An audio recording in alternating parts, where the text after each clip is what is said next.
वह कांग्रेस के समय से ही की गई थी। कांग्रेस अब क्यों आंसू बहा रही है?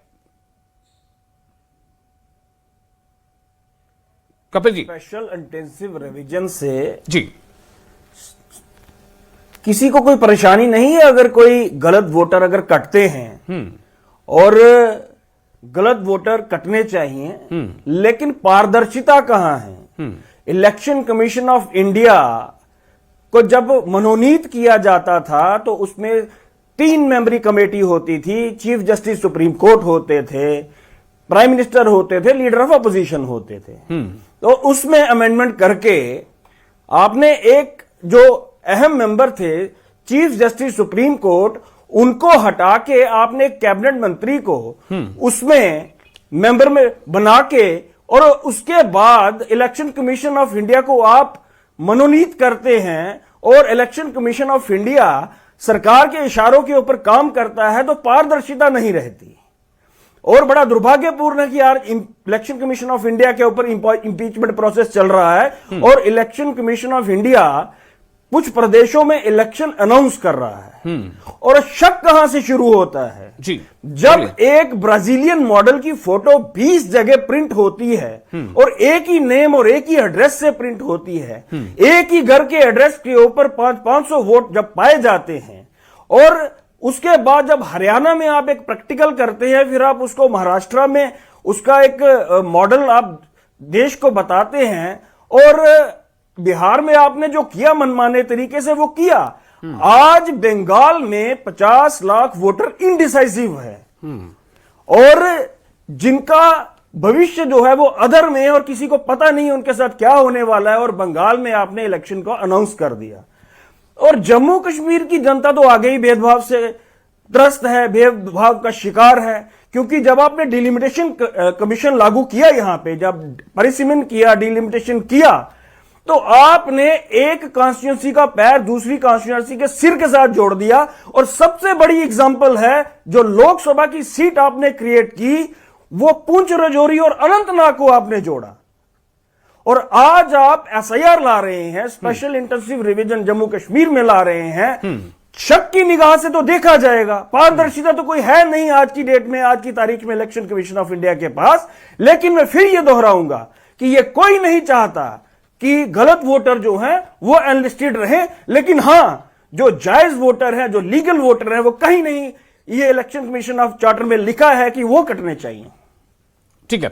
प्रोफेसर अनिल सौमित्र, मैं आपके पास आना चाहता हूं। आप पॉलिटिकल एनालिस्ट हैं।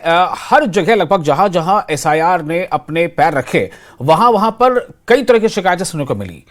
और आप देखिए, ये अभी खुद आरएस पठानिया साहब ने कहा, और इन्होंने कहा अभी कि मामला सुप्रीम कोर्ट तक पहुंचा है, इंपीचमेंट का केस जो है, मतलब फाइल आगे बढ़ी हुई है। लेकिन मेरा सवाल यहां पर यह है कि इन सब के बीच क्या चुनाव ना कराए जाएं?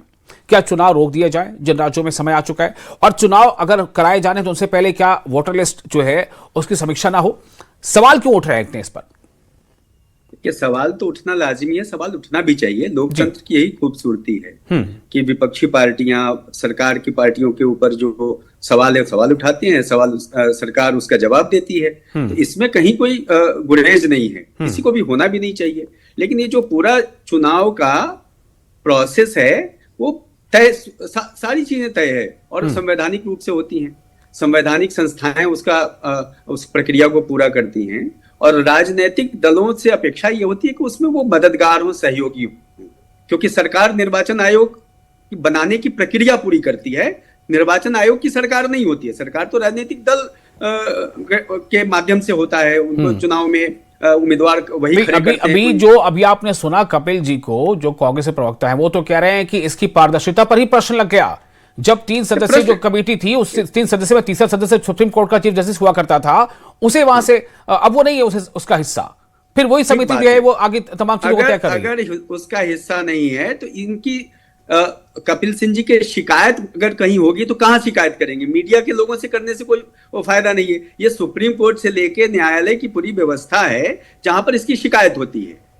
अब अगर आपने मान लो शिकायत भी की है, उसके बाद पार्लियामेंट में भी इसके ऊपर बहस हुई है, तो हम तो डिबेट कर सकते हैं, हम बाहर में चर्चा कर सकते हैं, लेकिन पार्लियामेंट में जो चर्चा हुई, न्यायालय में जो इस विषय पे चर्चा हुई, निर्णय तो वहां होना है जी। तो उसमें कांग्रेस के लोगों ने या दूसरी पार्टी के लोगों ने जो कुछ भी किया होगा वो सबके सामने है। तो आप खट्टा भी है मीठा भी है दोनों बातें बोलेंगे तो ऐसा चलता नहीं है। निर्वाचन की प्रक्रिया को पूरे होने देना चाहिए। और कपिल सिंह जी भी कह रहे हैं, बाकी लोग भी कह रहे हैं कि अगर गलत कहीं कुछ मतदाता सूची में कोई कमी है, कोई गलत है, तो उसको ठीक करने का काम निर्वाचन आयोग या चुनाव आयोग कर रहा है, तो उसमें क्या दिक्कत है? और कोई दिक्कत है तो आपको जाना तो निर्वाचन आयोग और चुनाव आयोग के पास ही पड़ेगा, और वहां से अगर कुछ नहीं होता है तो न्यायालय में जाना है। वहां भी कुछ नहीं होता है तो फिर आपको संसद में इसके ऊपर चर्चा करनी है। तो सारे रास्ते, सारे द्वार खुले हुए हैं। लेकिन मेरा सिर्फ इतना कहना है कि कृपा करके इसको हिंदू मुस्लिम जातीय बात, जैसा भी वो एक कोई राजनीतिक दल के सदस्य कह रहे थे कि ये अल्पसंख्यक बहुसंख्यक और ये पिछड़ा, ये सब ये विषय नहीं आना चाहिए। इससे क्या होता है, नागरिकों में, देश के लोगों में गलतफहमी पैदा होती है और विद्वेष की भावना बनती है। रफीक राजा साहब, मैं फिर आपके पास ही आता हूं। आप ही ने इस बात को इस तरह से कहा कि कैरेक्टर और नेचर बदलने की कोशिश है इसके जरिए से। जी, अभी आपने सुना प्रोफेसर अनिल सौमित्र को, वो कह रहे हैं कि ऐसी बातें जो राजनीतिक दल भी कह रहे हैं, सियासी जमातें कह रही है, वो गलत है, नहीं कहना चाहिए। देखिए, मैंने अपने ओपनिंग रिमार्क्स में भी आपसे कहा था कि जिसका जिक्र मेरे ख्याल में यहाँ भी कुछ पैनलिस्ट ने किया कि ये ऐसा क्यों है कि जहां जहां पर इलेक्शन है वहीं पर एसआईआर करना है, नंबर 1। नंबर 2, मैंने आपसे ये भी कहा था क्योंकि इलेक्शन का जो प्रोसेस है, ये इलेक्टोरल रोल्स का, वो प्रोसेस चलता रहता है, वो कोई नई बात नहीं है। उसके साथ बीएलओज लगे हैं, जो इलेक्शन स्टाफ है, वो उसको अपडेट करते रहते हैं। डिलीशन भी होती है, वो इंक्लूजन भी होता है, वो, और ये एक प्रोसेस चलता रहता है पिछले 5-8 साल से। हर 2-3-4 महीने के बाद ये चलता रहता है। तो इसके लिए स्पेशल ड्राइव चलाने की जरूरत क्यों पड़ी? नंबर 1 ये। दूसरा, अभी मेरे बीजेपी के दोस्त फरमा रहे थे कि ये इंटेंसिव केयर है, इंटेंसिव ये है जी, ये रिवीजन है। हाँ। और इसमें डिलीशन नहीं है। तो would he like to assure me कि इसमें कोई डिलीशन नहीं होगा, अगर उनके पास कोई इस तरह की इंफॉर्मेशन है कि नहीं जी इसमें कहीं की डिलीशन नहीं होगी। मेरा मानना यह है कि इलेक्शन जब आपको मैनिपुलेट करने होंगे, जिस तरह से बाकी रियासतों में मैनिपुलेट किए, ये मैनिपुलेशन इलेक्शन की, इसके लिए अलग अलग तरीके कार है। इसका लिए ये प्रोसेस है कि प्रोसेस के जरिए पहले आप डिलीशन करेंगे अपोजिशन के लोगों को, जो साबित हुआ। बाकी स्टेटों में अगर मैं गलत कह रहा हूं तो मुझे कह दीजिए। आपके जहां जहां आपने एसआईआर किया वहां पर आप पर इल्जाम लगे, ये कोई नई बात नहीं है। और दूसरा, आपका इलेक्शन कमीशन वो भी कंप्रोमाइज, इलेक्शन स्टाफ वो भी कंप्रोमाइज। बंगाल से आपकी कितनी कंप्लेंट्स आई कि जो बीएलओ थे उन्होंने खुदकुशी की क्योंकि उनको फोर्स किया जा रहा था कि आप डिलीशन करो। तो इस तरह की शिकायतें आम है। तो हमारा मानना यह है, कुल मिलाकर, चूंकि जम्मू कश्मीर में भी अब ये लोकल बॉडीज का इलेक्शन हो रहा है, बंगाल में भी असेंबली का इलेक्शन हो रहा है, इन इलेक्शन को मैनिपुलेट करने के लिए, इनको रीड करने के लिए ये एक तरीके का बीजेपी ने बनाया। ठीक है, ओके नीलोफर साहब, मैं आपके पास आना चाहता हूं। अभी आपने सुना प्रोफेसर सौमित्र को, उनका कहना है कि अगर कहीं कोई शिकायत है, आवाज उठनी चाहिए। ये लोकतंत्र की, जमहूरियत की खूबसूरती है। शिकायत है, जो उसके प्रॉपर प्लेटफॉर्म है वहां शिकायत की जानी चाहिए। और अगर इतनी ही तकलीफ तमाम जमातों को अलग अलग है, तो क्यों नहीं तमाम जमातें एक साथ एक प्लेटफॉर्म पर आकर के इसके खिलाफ आवाज उठाती हैं? आवाज कहां से नहीं उठी? एक ही स्टेट में। एक मिनट, नीलोफर साहब से मैंने सवाल किया। जी नीलोफर साहब, देखिए, बदकिस्मती की बात यह है कि जब से कुछ सालों से ये ट्रेंड बना हुआ है, कोई डिसीजन पहले आ जाता है, फिर हमसे जो भी अपोजिशन में बैठे हुए हैं सेंटर के अपोजिट, तो उनसे ये सवाल किया जाता है, अगर आपको ये पसंद नहीं, आप तो आप न्यायालय चले जाइए। मुझे बताइए, जब एक असेंबली में हम लोग बैठते हैं, या हम लोकसभा या हम राज्यसभा में बैठते हैं, वहां पर अपोजिशन का क्या काम होता है? अपोजिशन का यही काम होता है, अगर कोई भी डिसीजन है, कल को गवर्नमेंट को कोई डिसीजन लेना है in favour of the people, तो पहले वहां पर बाकायदा डिस्कशंस हो। डिस्कशन होने के बाद ही कोई डिसीजन आ जाएगा। लेकिन अनफॉर्चुनेटली अब कुछ सालों से ऐसी ट्रेंड बनी है कि एक डिसीजन पहले आ जाता है, फिर आप कहते हैं लोगों से अपोजिशन में, भाई आपको पसंद नहीं है, आप मांग कीजिए, हम इस पर डिस्कशन करेंगे, या आप न्यायालय चले जाइए। ये सही ट्रेंड नहीं है। डेमोक्रेसी का तकद्दुस जो है उसको पामाल करने की कोशिश आरिफ पठानिया साहब, आपके पास आ रहा हूं। जी, दे दीजिए। हमने ऑलरेडी देखा है एब्रोगेशन ऑफ आर्टिकल के बाद जो public trust deficit Jammu Kashmir में है, वो ऑलरेडी है यहाँ पर। आप खुद जानते हैं कि डोमिसाइल को कैसे, किस बैकडोर एंट्री से यहाँ पर ऐड किया गया है, और फिर उनको लिस्ट में लाना यही मंशा है। एक पर्टिकुलर कम्युनिटी को आप टारगेट करना चाहते हैं, क्योंकि हमने बिहार में भी ये देखा। मैंने आप लोगों से बात की थी। जी पठानिया साहब बोलिए। बंगाल में भी कहीं ना कहीं जो इनफिल्ट्रेटर हैं, जो घुसपैठिए थे, उनके लिए प्रेम उमड़ के आ रहा था। और मुझे लगता है जम्मू में भी एक पार्टी विशेष, कुछ नेता विशेष थे यहाँ पे, जो रोहिंग्या और उसके अलावा जो बाकी घुसपैठिए, कहीं उनके वोट ना कट जाएं, मुझे लगता है उसकी पीड़ा उभर के बाहर आ रही है। मैं खुले मन से और भारतीय जनता पार्टी की ओर से अपना पक्ष रखना चाहूंगा कि हमने अपने सारे पोलिंग बूथ्स को, सारे जिला को, सारे मंडल को सेंसिटाइज किया है, बंगाल सबको आपकी हाँ में सेंसिटाइज हाँ किया नहीं मिलाता है। है। मैंने आपको इंटरप्ट नहीं किया madam, I have not interrupted you madam, I have not interrupted you. Please have a basic level of decency. मेरी बड़ी विनम्रता के साथ आपको मेरा एक सबमिशन है। तो माय सबमिशन इज सर कि मैं खुद इलेक्टोरल पॉलिटिक्स से हूं, दूसरी बार जीत के आया हूं, और ये एक फ्री एंड फेयरनेस जो चुनाव का मतलब है, चुनाव का मैंडेट डिस्टॉर्ट ना हो, जाली वोट उसको डिस्टॉर्ट ना करें। और मैं I am on record to say you, मैं दूसरी बार जीत के आया और ऐसे वोटर्स हैं मेरी कॉन्स्टिट्यूंसी में, पहले दूसरी कॉन्स्टिट्यूंसी में भी वोट डालते और मेरे वहां भी आके वोट डालते। पठानिया साहब, इसी का तो एसआईआर के बाद भी ऐसी शिकायतें आई, उस पर जो चर्चा हो रही थी ना, अभी जो एग्जांपल देते ब्राजीलियन मॉडल की, वो तो एसआईआर की बाद की स्थिति थी। मेरी वैसाल साहब बहुत उसे एक ऑल इंडिया भी नहीं, एक इंटरनेशनल एक विषय बनाने की कोशिश की गई, लेकिन ब्राजीलियन मॉडल वाला भी it was just a damned scoop. वो करने वाले भी ह्यूमन है, हो सकता है किसी वजह से एक जगह पे कहीं स्लिप कर गए हो, ठीक है, एक एफर्ट है, एक एंडेवर है, एक कोशिश है फुल प्रूफ बनाने की।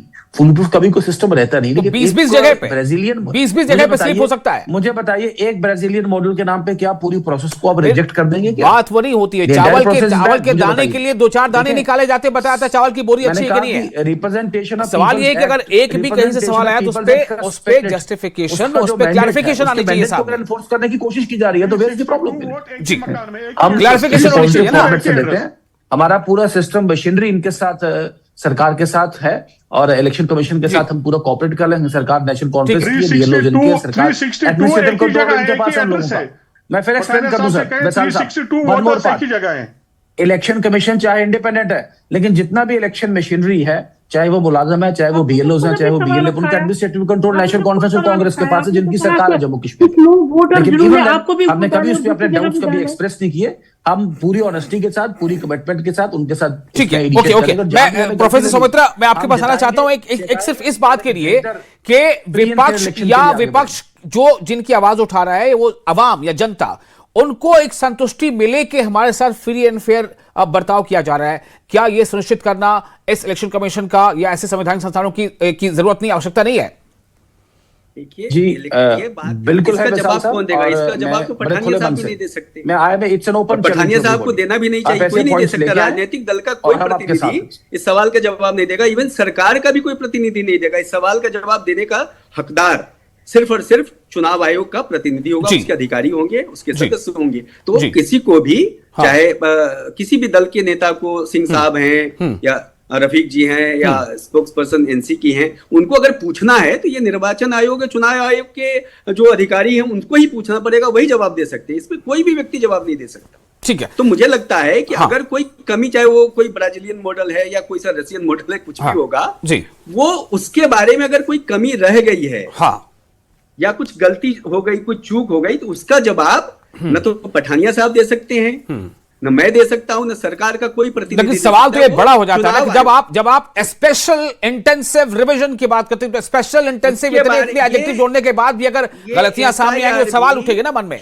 आशंकाएं होंगी। चुनाव आयोग की ही मुहिम है जी, उसके बारे में भी अगर कोई कमी है तो वही बता सकते हैं। बिल्कुल, राजनीतिक दल के लोग का ये सवाल उठा सकते हैं, जिम्मेदारी है कि चुनाव आयोग का समर्थन सवाल उठा सकते हैं, और जो प्रॉपर प्लेटफॉर्म है वहां जाके अपनी शिकायत दर्ज करा सकते हैं, सहयोग करेंगे क्योंकि सरकार के तरफ से। बिल्कुल, चलिए, बहुत शुक्रिया, बहुत शुक्रिया। आप तमाम लोगों का, वक्त कम है, सब बहुत सारी बातें नहीं हो सकती, समय की सीमा रहती है। बहुत शुक्रिया, आपने अपना कीमती समय दिया। न्यूज़ 18 पर लगातार खबरों का सिलसिला जारी रहेगा, आप बने रहे न्यूज़ 18 के साथ। मुझे दें इजाजत।